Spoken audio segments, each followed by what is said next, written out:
Hello, welcome to week 2 of EDCI 704. I hope you've had a great week.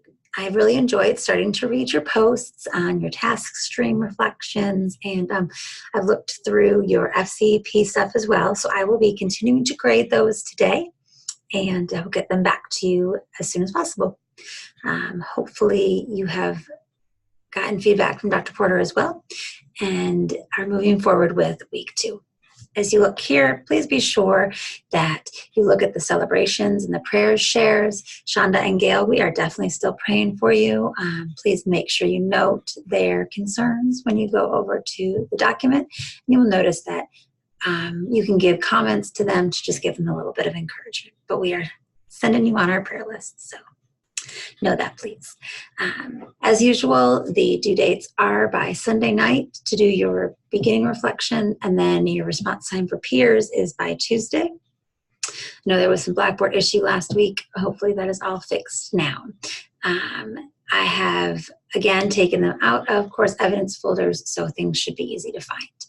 You will first see your weekly content video from Dr. Porter here, so please be sure to watch that. That will help you with your Erdan text this week.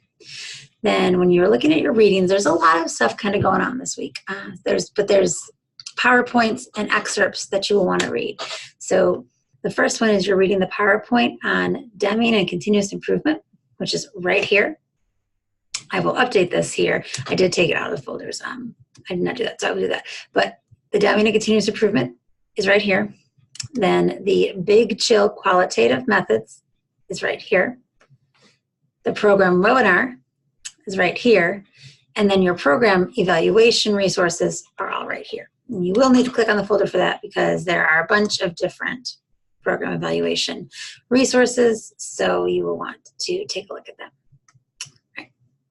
Right. Then you will read chapters 4 through 6. So now you'll have read chapters 1 through 6 in Data Enhanced Leadership. Then you will continue with statistics and plain English, chapters 2 and 3, and here is the additional support website if you need it. There are also Creswell and Erdan sites that will be on each week in case you would like to support your reading with that as well. And you come down to your 4 responses for the week. So the first one is the week 2 Big Chill response, which I told you about in class a couple weeks ago.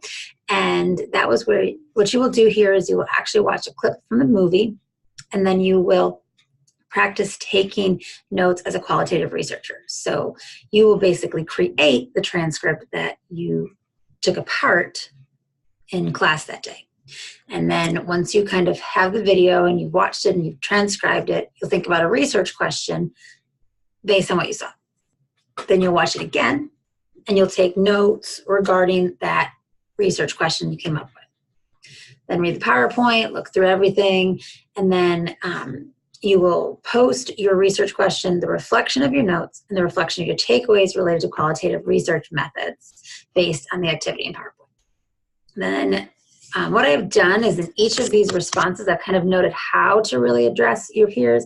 I know that that's always difficult. Sometimes it feels like you're just writing something to write something, so I'm trying to give you some direction with your peer response. With the Big Chill, respond to at least 2 peers regarding their research question, reflections and takeaways, and really what the similarities and differences are between how you approached it and how they approached it, really calling attention to how different approaches can still result in effective research. Then you will take your Data Enhanced Leadership, and you have read chapters 1 through 6, and you are going to come up with 3 questions based on those chapters. And then you will respond to 3 questions from your colleagues. So you'll have your 3 questions. That'll be a little bit shorter of a post, but your dialogue responses back should really be the meaty part of that post because you are going to be responding to the questions that your peers came up with. And when you come up with your question, give background as to why you're coming up with that question. That'll help us understand the framework. Then respond back to everyone who responds to your questions. You look at the program evaluation resources, which I said were in here, and then you will let us know kind of what your primary reflections are, like what's going to be helpful for you as you're moving forward in your program evaluation. What questions do you have? Where do you still maybe have areas of gaps that you need more resources, because I might be able to find those for you. or might have something to offer. And then for that dialogue post, you will support your peers, two of your peers, by reflecting on their reflections as far as what they felt were available. Maybe there's a resource you know that could be helpful to them, maybe something you encountered that could help gear them in the direction that they need to be. Then your final post will be your statistics chapters 2 and 3. You'll do the same 3 questions. And then when you're responding to peers here, really reflect on how their answers may pair up with yours, or maybe they sparked something else. You're like, oh, I didn't think about that, but now that you mentioned this about the dissertation, I can see my dissertation going in this direction. So really build off of what your peers have said for the statistics chapters 2 and 3. Everything. Week 2 is a little bit lengthy, but you can do it. I know you can.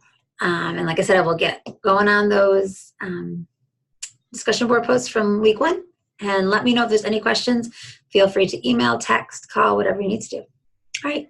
Thank you all so much. Have a great week.